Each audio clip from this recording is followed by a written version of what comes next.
네, 킥큐올릭 USA입니다. 카를로스 알카라스가 US 오픈 결승전에서 디펜딩 챔피언 야닉 시너를 3대1로 꺾고 통산 6번째 메이저 우승 타이틀을 획득했습니다. 이 영상에서는요, 알카라스가 지난 윈블던 결승전의 패배를 극복하고 어떻게 라이벌 시너를 제압할 수 있었냐를 정리했습니다.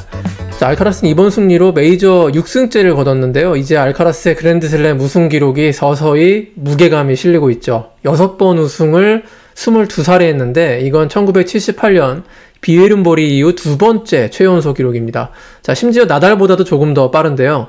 그리고 이 6번의 메이저 우승, 이걸 1968년 오픈 시대 개막 이후 메이저 우승 횟수로 비교해 보자면 조코비치, 나달, 페더러, 샘프러스, 로이 에머슨, 비에른보리, 로드레이버, 켄 로즈웰, 지미 코너스, 이반 랜들, 안드레 아가시, 존 맥켄로 바로 아래입니다.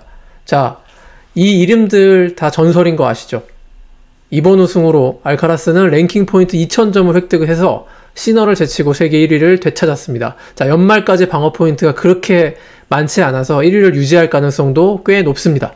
자, 그럼 어떻게 알카라스가 시너를 이길 수 있었을까요? 상징적 의미로 알카라스의 대회전 삭발 단행을 첫 번째 이유로 저는 꼽아봤습니다. 자, 머리를 잘라서 뭐 정신력이 좋아졌다 이런 유치한 얘기를 하는 건 아니고요. 깨끗하고 말끔한 헤어스타일처럼 테니스를 쳤다 이겁니다. 자, 그동안 알카라스의 최대 약점 가운데 하나는 샷 셀렉션이었습니다. 할 줄 아는 기술이 너무 많아서 다양한 샷을 구사하다가 실수를 저지르고 자멸하는 경우도 적지 않았죠. 자, 한마디로 안정성이 떨어졌었는데요. 하지만 이번 대회 머리를 단정하게 깎고 고3 수험생처럼 성실하게 테니스를 쳤습니다. 자, 보통 한 경기에서 30개 이상의 언포스트 에러가 나오는 알카라스인데 시너와의 결승전에서는 24개의 언포스트 에러만 기록했습니다. I think it was a lack of unforced errors that came along with all of his options and him the aggression that he would always bring to a match. This whole tournament, he's been pretty streamlined. The haircut sort of set the stage for him to really. 자, 안정적 경기 운영의 바탕은 역시 더 안정적으로 변모한 서브에서 찾을 수 있는데요. 자, 시너와의 결승전에서 딱 한 번 서브 브레이크를 허용했고요. 자, 서브 브레이크 포인트에 노출된 횟수 자체가 그 딱 한 번이었습니다.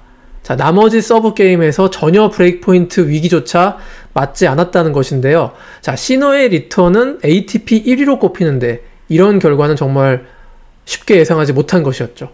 자, 알카라스의 포핸드가 시너보다 훨씬 좋았다는 점도 승인으로 꼽아야겠죠. 그라운드 스트로크의 포핸드 위너가 알카라스는 14개, 시너는 2개였습니다. 자, 시너의 포핸드 스트로크 위너가 단 2개였다는 것도 믿기 힘든 수치였죠. 자, 특히 이번 대회 알카라스의 포핸드는 한 단계 더 업그레이드 됐다는 느낌을 많이 받으셨을 텐데요. 탑스핀에 약간의 사이드 스핀까지 섞인 포핸드 크로스 공격이 엄청난 속도, 회전량, 거기에 앵글까지 더해지면서 원래 무서웠던 포핸드가 더 무시무시해졌습니다. 자, 그래도 알카라스가 잘한 것만으로 이번 US 오픈 우승을 다 설명할 수는 없을 것 같습니다. 3세트 스코어가 6대1이 나왔는데요. 아무리 알카라스가 완벽한 경기력을 펼쳤다 해도 이런 스코어 차이는 두 선수에게 어지간하면 나올 수가 없죠. 저는 시너의 컨디션이 100%에 한참 도달하지 못했고 그것이 4강전 오제알리아 심전에 당한 복부 부상과 어느 정도는 연결이 되지 않을까라고 생각을 합니다.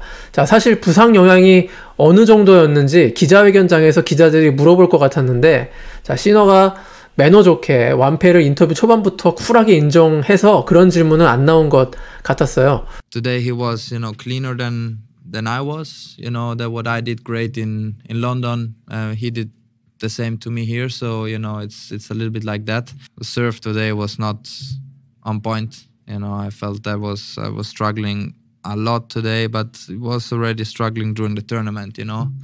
다만 시너가 서브에 대한 아쉬움은 분명히 언급을 했습니다. 시너의 첫 서브 성공률은 48%에 그쳤고요. 득점률조차 69%에 머물렀습니다. 자, 시너의 첫 서브는요, 이번 대회 내내 잘 들어가지 않았고요. 결승전에서도 해결을 보지 못한 채 마무리가 됐습니다.